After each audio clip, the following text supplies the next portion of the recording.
ஜெயம் ரவி ஆர்த்தியை வந்து துரத்தி லவ் பண்ணார். கல்யாணம் பண்ணலை அப்படின்னா, லவ் பண்ணி கல்யாணம் பண்ணல அப்படின்னா நான் சூசைட் பண்ணிக்குவேங்கிற ரேஞ்ச் வரைக்கும் ஜெயம் ரவி போனார். அதுக்கப்புறம் ஒரு கட்டத்துக்கு அப்புறமேல் ஆர்த்தியும் ரொம்ப அவர் மேலே நல்ல ஒரு ஜென்வினான ஒரு கேரக்டர் ஜெயம் ரவி பார்த்தீங்கன்னா. ஸோ அவங்க மேலே ஒரு லவ் ஆட்டோமேட்டிக்காக வந்துச்சு. அவங்களும் லவ் பண்ணாங்க. ஒன்று சேர்றதுக்கு நிறைய வாய்ப்பு இல்லை. பசங்க வேறு இருக்குது. வளர்ந்து அவங்க கேள்வி கேட்குற நிலைமைக்கு வந்து ஜெயம் ரவி வந்து ஆளாயிடக்கூடாது. பட் என்னை பொறுத்த மட்டும் ஜெயம் ரவிக்கு வந்து ஈகோ இருக்கிறது வாய்ப்புகள் இல்லவே இல்லை சார். நான் நிறைய தடவை பேசியிருக்கேன். வெரி நைஸ் பேச. ஸோ ஆர்த்தி கொஞ்சம் இருக்குது. பட் அவங்க கொஞ்சம் இறங்கி போகணும். கப்புள்ஸ் பார்த்தீங்கன்னா எல்லாமே ரொம்ப க்யூட் கப்புள்ஸ் எல்லாமே. ஜிவி, சைந்தவி, ஜெயம் ரவி, ஆர்த்தி, தனுஷ், ஐஸ்வர்யா. ரஜினிகாந்த் அவங்களுடைய மனநிலை எப்படி இருக்குன்னு யோசித்து பாருங்க. அப்படி லவ் பண்ண ஒரு தனுஷ் அது உடஞ்சது. எதுக்கு உடஞ்சதுங்கிறது இந்த அவருக்கு தான் தெரியும், தனுஷுக்கு தான் தெரியும். எப்படி ஜெயம் ரவி ஒத்துக்கிட்டு இருப்பார்? நான் ஜெயம் ரவிக்கு அந்த சிவகார்த்திகேயன் அளவுக்கு ஓப்பனிங்கும் இதுவும் இல்லைனாட்டியும் அனுபவ ரீதியாக திரைத்துறை பெரிதளவில் அனுபவம் உள்ள ஒரு நபராக இருக்கார். எப்படி இந்த காம்போ அமைஞ்சிருக்குன்னு நினைக்கிறீங்க? ஜெயம் ரவியோட மனதை எப்படி பார்க்க சார்? நல்ல சாய்ஸ் தான் சொல்லுவேன் நான். ஜெயம் ரவியோடைய முடிவு வந்து நல்ல முடிவு. ஹீரோ தான் பண்ணணும் அப்படின்னோம்னா சுற்றி மரத்தை சுற்றி 2 பாட்டு பாடிட்டு ஃபைட் பண்ணிட்டு போகிறதுல வந்து அதில் ஒரு பெருசாக கேரக்டர் யாரும் பண்ண முடியாது. இப்போ அமரன் மாதிரி சிவகார்த்திகேயன் பண்ணதில் தான் உங்களுக்கு வந்து பட்டி தொட்டிங்க பெரிய ரீச் ஆயிருக்கார் அமரன் இல்லை. கதை சொன்னோடனே ஜெயம் ரவி ஓகே சொல்லிட்டார். ஏன்னா அருமையான ஒரு கேரக்டர். ஸோ வில்லன் தான் பண்ணுறாரு. அது ஒரு மாதிரி பாசிட்டிவாக போய் அந்த வேறு மாதிரியான ஒரு கேரக்டர் தான். அது ஈக்குவல் டு எஸ்கேக்கு வந்து ஈக்குவலாக இருக்கக்கூடிய ஒரு கேரக்டர் தான் அது. மக்களே அன்பு வணக்கம். இன்னைக்கு நம்மளோட திண்டுக்கல் வெங்கடேசன் சார் இருக்காரு. சார் வணக்கம். வணக்கம். ஆர்த்தி ஜெயம் ரவி விவாகரத்து நடந்த பொழுது இவர்களுக்குள்ளேயே விவாகரத்து, ஐயோ நீங்கள் 2 பேரும் ஒன்று சேரணும் அப்படின்னு ரசிகர்கள்லாம் ரொம்ப ஃபீல் பண்ணாங்க. காரணம் அந்த திரையில் வர ஜோடியை பார்த்து அவங்க தரையிலையும் ஜோடி நம்புகிற ஊர் நம்ம ஊர் அப்படிங்கும்போது தரையில் உண்மையான ஒரு கியூட் கப்பலாக இருக்காங்க, லவ் பண்ணி கல்யாணம் பண்ணி ரொம்ப சந்தோஷமாக இருக்காங்க. அப்படிங்கும்போது அவங்க பிரிஞ்சாங்க அப்படின்னா, அண்ணா அண்ணி நீங்கள் பிரிஞ்சிட்டிங்களா, சித்தி சித்தப்பா நீங்கள் பிரிஞ்சிட்டிங்களா அப்படின்னு அவங்களே ஒரு உறவு முறை வச்சு அவ்வளோ ரொம்ப அவங்களுக்கு குடும்பத்தில் நடந்த நிகழ்வு மாதிரி ஃபீல் பண்ணுறாங்க. ரசிகர்களுக்கும் நடிகர்கள் ஒரு முன்னோடியாக தான் இருக்கணும். ஒரு விஷயத்தை எடுத்துகிட்டு போகிறாங்கன்னா அதை தான் ரசிகர்கள் பின்பற்றுவாங்க பொழுது இப்போ இந்த குடும்ப வாழ்க்கைங்கும் போது தனிப்பட்டதில் 1000 பிரச்சனை இருந்திருக்கலாம். நம்ம தலையிட முடியாது. இருந்தாலும் சின்ன சின்ன பிரச்சனைக்கு எல்லாமா விவாகரத்து அப்படிங்கிற ஒரு விஷயம் வருது இல்லை, அதை தான் நேற்றைய தினம் கோர்ட்டும் ரெஃப்ளெக்ட் பண்ணுதோ. ஏன்னா 2 பேரும் மனம் விட்டு பேசுங்க அப்படிங்கிறாங்க. இப்போ மனம் விட்டு பேசுங்க அப்படின்னு சொன்னால் ஏதோ ஒரு எஜ்ஜில் ஒரு வாய்ப்பு இருக்குது அப்படிங்கிறத அவங்க நினைக்கிறாங்க. இப்போ இருவரும் சேர்ந்து வாழ்வதற்கான ஒரு வாய்ப்பு இருக்கா? ஏன்னா சமீபத்தில் ஜிவி பிரகாஷும் சைந்தவி விஷயமே வந்து பத்திக்கிட்டு எரிஞ்சது. எப்படி பார்க்குறீங்க சார்? மீட் பண்ண அவங்க 2 பேரும் வந்து தனிமையில் சந்தித்து பேசினாலே அவங்களுக்கு ஒன்று சேர்றதுக்கு நிறைய வாய்ப்பு இருக்குது சார். அவங்கள மாதிரி ஒரு லவ் பண்ணுற ஜோடியை பார்க்கவே முடியாது. எப்படி தனுஷ் ஐஸ்வர்யா, தனுஷ் வெரைட்டி ஐஸ்வர்யா லவ் பண்ணார். ஸோ அதான் உண்மை. தனுஷே மறுக்க முடியாது. அப்படி தான் ஜெயம் ரவி ஆர்த்தியை வந்து துரத்தி லவ் பண்ணார். நீ என்ன கல்யாணம் பண்ணலை அப்படின்னா, லவ் பண்ணி கல்யாணம் பண்ணலை அப்படின்னா நான் சூசைட் பண்ணிக்குவேங்கிற ரேஞ்ச் வரைக்கும் ஜெயம் ரவி போனார். அதுக்கப்புறம் ஒரு கட்டத்துக்கு அப்புறமேல் ஆர்த்தியும் ரொம்ப அவர் மேலே நல்ல ஒரு ஜென்வினான ஒரு கேரக்டர் ஜெயம் ரவி பார்த்தீங்கன்னா. ஸோ அவங்க மேலே ஒரு லவ் ஆட்டோமேட்டிக்காக வந்துச்சு. அவங்களும் லவ் பண்ணாங்க. பல இடங்களுக்கு சுற்றுனாங்க. 2 வீட்டோடைய சமூகத்தில் தான் மேரேஜ் பண்ணாங்க. அப்படி ஒரு லவ். அந்த லவ் வந்து திருஷ்டி மாதிரி என்னன்னு தெரியல, கண்ணாடி உடஞ்ச மாதிரி உடஞ்சிது. பட் அதுக்கு 1000 காரணங்கள் சொல்கிறாங்க. ஃபேமிலினா 1000 பிரச்சனை வரதான் செய்யும் போது. ஏன்னா அவர் மிகப்பெரிய ஒரு செலிப்ரிட்டி ஜெயம் ரவி. இவங்க பெரிய ப்ரொடியூசருடைய பொண்ணு. ஸோ லட்சங்கள் ஒன்றும் பிரச்சனை கிடையாது, கோடிகள் பிரச்சனை இல்லை. ஜெயம் ரவி சொல்கிறது பேங்க் அக்கௌண்ட் இல்லை, எனக்கு இல்லை, நீல் பேலன்ஸ் இல்லை அப்படின்லாம் ஒரு காரணம் சொல்கிறாரு. இந்த குடும்பத்துக்கு 4 செவத்துக்குள் நடக்கிற மேட்டரை வந்து வெளியில் உடைக்கணுங்கிறதே ஒரு தவறான செயல் தான் அது. ஸோ கோர்ட்டுடைய அந்த கவுன்சிலிங் பண்ணி ஒரு 1 இயர் டைம் கொடுப்பாங்க. கவுன்சிலிங்கில் ஃபஸ்ட் அட்டெம்ப்ட் கொடுத்துருங்க. ஜனவரி மாதம் திரும்பி ஒரு மீட்டிங் வருது. ஒரு 2-3 சந்திப்பு பண்ணாலே அவங்க கண்டிப்பாக வந்து ஒன்று சேர்றதுக்கு நிறைய வாய்ப்புகள் இருக்குது. ஏன்னா அவருடைய ரசிகர்களுக்கெல்லாம் ஜெயம் ரவியோ ஒரு ஆக்டர்ஸ் வந்து ஒரு முன்னோடியாக தான் இருக்கணும். அவங்க போகிற வழியில் தான் இவங்க ஃபேன்ஸ் வருவாங்க. அப்போ தான் அவங்க யாரை லவ் பண்ணுறாங்கன்னு தெரியாது. அன்னி மாதிரி நினைக்கிறவங்க அவங்க பல பேரை சுற்றலாம் செய்யலாம். இப்போ உங்கள் தலைவர் இப்படியே போகிறார் செய்கிறார், நீ எப்படி பண்ணணும் அவங்க லவர்ஸ் கேட்க நிறைய வாய்ப்பு இருக்குது. அதனால் வந்து இவங்க கொஞ்சம் சிந்திச்சு கொஞ்சம் செயல்பட்டு ஒன்று சேர்கிறதுக்கு நிறைய வாய்ப்பு இல்லை. பசங்க வேறு இருக்குது. பசங்களோட லைஃப் வேறு இருப்பாங்க. 2 பசங்க இப்போ வளர்ந்து அவங்க கேள்வி கேட்குற நிலைமைக்கு வந்து ஜெயம் வந்து ஆளாயிடக்கூடாது. ஸோ அப்புறம் பார்த்திங்கன்னா நம்ம ஜிவி பிரகாஷ் சைந்தவி பார்த்திங்கன்னா பிரிஞ்சாங்கன்னு சொன்னாங்க. ஒரு ஃபங்க்ஷனில் மீட் பண்ணோன்னா சைந்தவிகிட்ட போய் பேசுனாங்க. அதுவும் ஒன்று சேர்றதுக்கு நிறைய வாய்ப்புகள் இருக்குது. ஆனால் என்னன்னு தெரியல, இண்டஸ்ட்ரியில் இப்போ சமீபத்தில் பார்த்திங்கன்னா ஒரே டைவர்ஸ்னே போது ஐஸ்வர்யா ஒரு மேட்டர் அடிபட்டு இருக்காது. ஸோ அதனால் ஜெயம் ரவி கொஞ்சம் அப்படியே கொஞ்சம் ஆர்த்தியை மீட் பண்ணி இப்போ கோர்ட்டு சொன்னது மாதிரி ட்ராவல் பண்ணாங்கன்னா சேர்கிறதுக்கு நிறைய வாய்ப்புகள் இருக்குது. அந்த லவ் வந்து பியூரிஃபையான ஒரு லவ் சார். அது 2 பேருமே அவ்வளோ இயல்பாக ஒரு நல்ல ஜோடி. இப்போ ஜெயம் ரவி எதுவும் பெரிய ஒரு காசிப்ஸ்லாம் பெரிய அளவில் வந்ததில்லை. ஜெயம் ரவி கிசுகிசுகள் வந்ததே கிடையாது அவர் மேலே ஒன்று. அது இப்போ அப்படி இருந்த ஒரு நபர் ஒரு டைவர்ஸ் அப்படிங்க இப்போ கோர்ட்டு சொல்லுது ஒரு வாய்ப்பு இருக்குது அப்படிங்கும்போது இருவரும் மனம் விட்டு பேசினா ஒன்று சேர வாய்ப்பு இருக்குன்னு நம்புகிறாங்க. அப்போ ஏதோ ஒரு இடத்துல ஒரு சின்ன ஈகோ தான் அது பெருசாக மாதிரி இருக்குமோ? அது ஈகோ தான் சார். அந்த ஈகோ உடைக்கிறது தான் அது கூட இருக்கிறவங்க வந்து நிறையா சப்போர்ட் பண்ணணும்.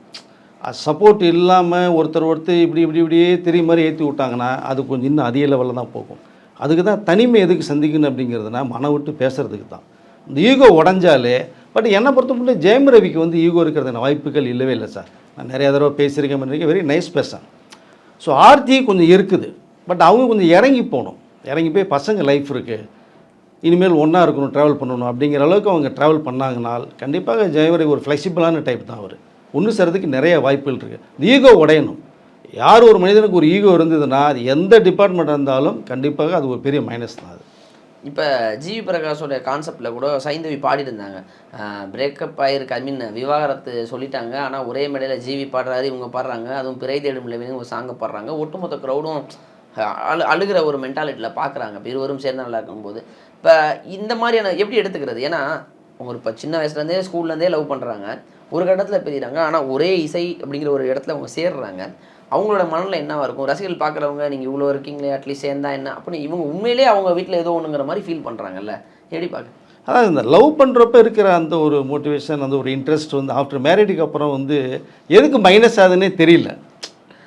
ஸோ அவங்களுக்குள்ளே வந்து அந்த அந்யோன்யம் இருக்கணும், இருந்தால் தான் அந்த லைஃப் நல்லாயிருக்கும்.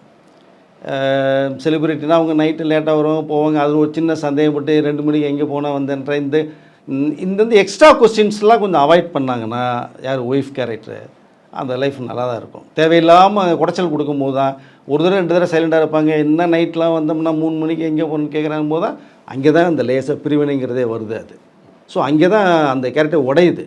பட்டு கப்புள்ஸ் பார்த்திங்கன்னா எல்லாமே ரொம்ப க்யூட் கப்புள்ஸ் எல்லாமே. ஜிவி, சைந்தவி, ஜெயம் ரவி, ஆர்த்தி, தனுஷ், ஐஸ்வர்யா. இப்போ ரஜினிகாந்த் அவங்களுடைய மனநிலை எப்படி இருக்குன்னு யோசித்து பாருங்கள். அப்படி லவ் பண்ண ஒரு தனுஷ் அது உடஞ்சது. அது எதுக்கு உடஞ்சதுங்கிறது இந்த அவருக்கு தான் தெரியும், தனுஷுக்கு தான் தெரியும். பட் என்னென்னா இந்த ஃபேன்ஸுகளை பார்க்கணும். அவங்க இன்றைக்கி வந்து ஒரு பப்ளிக் ப்ராப்பர்ட்டி மாதிரி அவங்க வந்து ஒரு திறந்த புத்தகம். இந்த புத்தகத்தை நிறைய பேர் படிக்க ஆரம்பிப்பாங்க. படிக்கும்போது அங்கே வந்து நல்ல விஷயங்கள் இருந்தால் நல்லாயிருக்கும். ஸோ அவங்க ஒரு முன்னோடியாக இருக்கணுங்கிறது தான் என்னுடைய ஒரு கருத்து. அது பட் கண்டிப்பாக அவங்க ஒன்று சேர்றதுக்கு வாய்ப்புகள் நிறைய இருக்குது. மேபி அவங்க தனிமையில் சந்தித்து பேசுகிறாங்க அப்படிங்கிற பட்சத்தில் ஒரு சின்ன ஈகோ தான், அது கம்மியாச்சு அப்படின்னா 2 பேருமே சேரக்கான வாய்ப்பு இருக்குது அப்படின்னு தான் அந்த நேற்று கோர்ஸ் சொன்ன விஷயத்துலேருந்து தெரியும். இப்போ ஜெயம் ரவியுமே அதற்கப்புறம் ஒரு பாடகி கெனிஷா சம்திங் அந்த அவங்க பேர், அவங்க வந்து அவங்க ஒரு ஹீலர், நாங்கள் வந்து ஃப்யூச்சரில் வந்து 2 பேரும் அந்த ஆன்மீகத்தை நோக்கி பயணிக்க போகிறேன் அப்படிங்கிற மாதிரி நிறைய சொல்லியிருந்தார். அதுவுமே நிறைய சர்ச்சைகளாக மாறியிருந்தது. பிறகு அது அப்படியே ஓய்ந்தது. இப்போ படங்களில் வந்து SK25 நல்லது வில்லனா, ஐ திங்க் வில்லன் நினைக்கிறேன், வில்லன் கதாபாத்திரம். சிவகார்த்திகேயன் இப்போ தற்பொழுது உச்சத்தில் இருக்கார். அவருடைய கெரியரில் நல்ல ஒரு பெரிய இடத்தை போயிட்டுருக்கார். எப்படி ஜெயம் ரவி ஒத்துக்கிட்டு இருப்பார்? நான் ஜெயம் ரவிக்கு அந்த சிவகார்த்திகேயன் இருக்க அளவுக்கு ஓப்பனிங்கும் இதுவும் இல்லைனாட்டியும் அனுபவ ரீதியாக திரைத்துறை பெரிதளவில் அனுபவம் உள்ள ஒரு நபராக இருக்கார். எப்படி இந்த காம்போ அமைஞ்சிருக்குன்னு நினைக்கிறீங்க? ஜெயம் ரவியோட மனதை எப்படி பார்க்குறேன்? சார் நல்ல சாய்ஸ் தான் சொல்லுவேன் நான். ஜெயமருடைய முடிவு வந்து நல்ல முடிவு. ஹீரோ தான் பண்ணணும் அப்படின்னோம்னா சுற்றி மரத்தை சுற்றி 2 பாட்டு பாடிட்டு ஃபைட் பண்ணிட்டு போகிறதுல வந்து அதில் ஒரு பெருசாக கேரக்டர் யாரும் பண்ண முடியாது. இப்போ அமரன் மாதிரி சிவகார்த்திகேயன் பண்ணதில் தான் உங்களுக்கு வந்து பட்டி தொட்டியும் பெரிய ரீச் ஆகிருக்கார் அமரன் வரல. இன்றைக்கி எஸ்கேவுடைய மார்க்கெட்டில் வந்து எங்கேயோ எகிரி போய் நிற்குது. இன்றைக்கி பிஸ்னஸ்லாம் கிட்டத்தட்ட ஒரு 300-400 கோடி ரூபா வரைக்கும் மேலே போகிறது மாதிரி இருக்குது. இப்போ சுதாகரோட தெரியும் அந்த படத்தில் தான் ஜெயம் ரவி கமிட் ஆகிருக்காரு. But character powerful character sir. Director சுதாவும் வந்து ரொம்ப செலக்டிவாக யாரை போடலான்னு முடிவு பண்ணி இது வந்து பேசப்படணும் அப்படிங்கிறதுக்காகவே தான் இந்த ஜெயம் ரவிகிட்ட கதை சொன்னாங்க. கதை சொன்னோடனே ஜெயம் ரவி ஓகே சொல்லிட்டார். ஏன்னா அருமையான ஒரு கேரக்டர். ஸோ வில்லன் தான் பண்ணுறாரு, அது ஒரு மாதிரி பாசிட்டிவாக போய் அந்த மாதிரியான ஒரு கேரக்டர் தான் அது. ஈக்குவல் டு எஸ்கேக்கு வந்து ஈக்குவலாக இருக்கக்கூடிய ஒரு கேரக்டர் தான் அது. அவருடைய ஹைட்டுக்கும் வெயிட்டுக்கும் பார்த்திங்கன்னா பியூட்டிஃபுல்லாக இருக்கும் அந்த கேரக்டர் தான். ஏன்னா இன்றைக்கி வந்து வில்லனில் வந்து சாதாரணமாக பண்ண முடியாது சார். அதை இப்போ அர்ஜுன் வில்லனாக போனார், பட் அவர் பாசிட்டிவான ஒரு கேரக்டரில் தான் வில்லனாக ட்ராவல் பண்ணுறாரு. எல்லாம் ஒரு காலகட்டம் தான். ஸோ ஹீரோங்கிறது ஒரு பீரியடு தான். எல்லாமே ரஜினிகாந்த் ஆக முடியாது இல்லையா? அதனால் இப்போ ஜெயம் ரவியுடைய அந்த சாய்ஸ் வந்து கரெக்டான சாய்ஸ் தான் சொல்லுவேன் நான். அதை படம் வந்ததுக்கப்புறம் அவருடைய வேல்யூ வேறு மாதிரி லெவலில் இருக்கும் பாருங்க. அதுக்கு எடுத்துக்காட்டு வந்து பொன்னியின் செல்வன் அந்த கேரக்டர் பண்ண முடியுமா அப்படின்னு தான் நிறைய பேர் பேசுனாங்க. ஆனால் அந்த கேரக்டரை ஜெயம் ரவி விட்டால் யார் பண்ணாலும் இந்த மனசில் நிற்குமா அப்படிங்கிறது கேள்விக்குறியாச்சு படம் பார்த்ததுக்கப்புறம். ஸோ அதனால் பெர்ஃபார்மன்ஸ் ஆர்டிஸ்ட் ஒரு ஜெயம் ரவி, அதில் மறுப்பதற்கே இல்லை. எல்லா கேரக்டருமே பண்ணிட்டு போகக்கூடிய ஒரு கேரக்டர் தான். இதுலேயும் கண்டிப்பாக அருமையாக பண்ணுவாருங்கிறதா ஒரு கேரக்டர் அந்த மாதிரி. இப்போ இந்த புறநானூறு படம், அந்த SK25 அப்படிங்கிற அந்த படத்தில் இப்போ அதர்வாவும் இருக்கார். அதர்வா, ஜெயம் ரவி, ஒரு அதர்வாவும் ஒரு வெற்றி பெற்ற நடிகர்னு சொல்ல முடியாது, படுதோல்வியான நடிகர்னு சொல்ல முடியாது, ஒரு மீடியம் ஒரு லெவலில் இருக்கக்கூடிய ஒரு நடிகர். நான் சிவகார்த்திகேயனுடைய படங்களில் அவர்களுக்கு என்ன மாதிரியான ஒரு ஸ்பேஸ் கொடுத்துருவாங்கங்கிற நம்பிக்கையில் இணைஞ்சிருக்காங்க? இல்லை கதை சார், அதுதான் சுதா அவங்களுடைய கதை அமைப்பு அந்த மாதிரி, களம் அந்த மாதிரி. அதாவது ஒரு 10 சீன் வந்தால் கூட நல்லா இருக்கிறது மாதிரியான ஒரு சாய்ஸ் தான் அவங்க பண்ணுவாங்க. இதை அதுக்கு சூர்யாவுக்கே ஒரு பெரிய பிரேக் கொடுத்தவங்கன்னா வச்சுங்களேன், தெரியாத விஷயம் கிடையாது. அதை கதைக்களம் அந்த மாதிரி இருக்கிறனால இந்த ஆர்டிஸ்ட் சாய்ஸ் ஒன்று போகிறாங்க. இப்போது அதர்வாவும் வந்து நீங்கள் சொன்னது மாதிரி தான் பெரிய லெவலில் பேசப்பட்ட இண்டிவிஜுவலெல்லாம் பண்ணார், பெரிய சைன் பண்ண முடியல. பட் இந்த படம் அவருக்கு ஒரு பெரிய பிரேக்காக இருக்கும். இப்படி அருண் விஜய் வந்து நிறையா ஹீரோவை படம் பண்ணி எதுவுமே ஜெயிக்காமல் டக்குன்னு அஜித்துக்கு வில்லனாக மாறினோன்னா ஒரு மார்க்கெட் லெவல் வேறு மாதிரி போச்சோ. மகிழ் திருமேனி அவர் 2 படம் கொடுத்து பெரிய பிரேக் கொடுத்தது மாதிரி இந்த கேரக்டர்ஸ் பேசப்படும். ஸோ இங்கே டைரக்ட் டச்சு தான் இருக்கும், இந்த களம் அப்படி.